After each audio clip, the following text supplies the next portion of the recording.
मध्य प्रदेश में चलती ट्रेन से गायब हुई युवती अर्चना तिवारी का 9 दिन बीत जाने के बाद भी कोई पता नहीं चल पाया है, जिस पर अब जीआरपी ने बड़ा आदेश जारी कर दिया है, जिसमें अब देश भर के एसएचओ और एसपी को ऑल इंडिया सर्चिंग के आदेश दिए गए हैं। युवती सिविल जज की तैयारी करने के लिए कटनी से इंदौर गई थी और रक्षाबंधन पर्व के चलते अपने घर आ रही थी। तभी वह चलती ट्रेन में से अचानक लापता हो गई।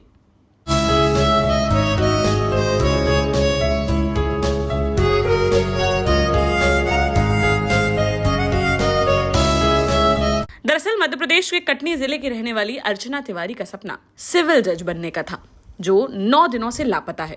अर्चना 7 अगस्त को रक्षाबंधन मनाने के लिए इंदौर से कटनी के लिए नर्मदा एक्सप्रेस के एसी कोच B3 में सवार हुई थी। इसके बाद से उसकी लोकेशन मिसिंग है।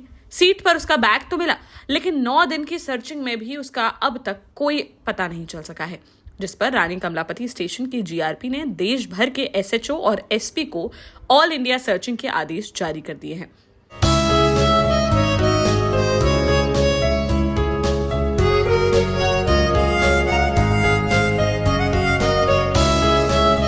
यानी कि अब अर्चना की तलाश पूरे देश भर में की जाएगी। जानकारी के मुताबिक अर्चना इंदौर में रहकर सिविल जज की तैयारी कर रही थी। 8 अगस्त को जब परिजनों से लेने के लिए कटनी साउथ स्टेशन पहुंचे तो देखा कि उसका बैग उसकी सीट पर तो रखा हुआ है, जिसमें राखी, रूमाल और बच्चों के गिफ्ट रखे हुए थे, लेकिन अर्चना वहां से गायब थी, जिसका मोबाइल भी स्विच ऑफ आ रहा था।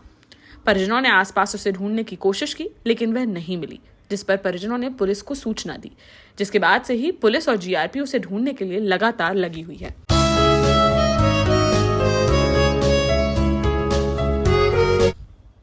परिजनों ने बताया कि उसी रात 10:16 पर अर्चना ने चाची से फोन पर बात की और बताया कि वह भोपाल के पास है। घटना के बाद नर्मदापुरम जिले के नर्मदा रेलवे ब्रिज पर अर्चना का मोबाइल आखिरी बार लोकेशन के रूप में पाया गया, जिसके बाद होमगार्ड और एसडीआरएफ की टीम ने नर्मदा नदी में सर्चिंग की, लेकिन अभी तक कोई सफलता नहीं मिल सकी।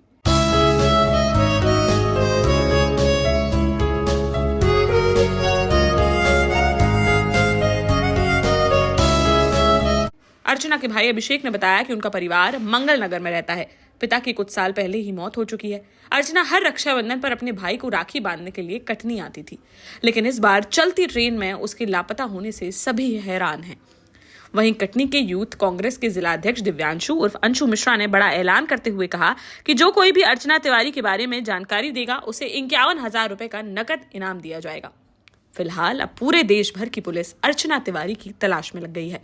उसके साथ कोई हादसा हुआ, अपहरण हुआ या फिर कोई अनहोनी, इससे अब पुलिस जल्द ही पर्दा उठा देगी।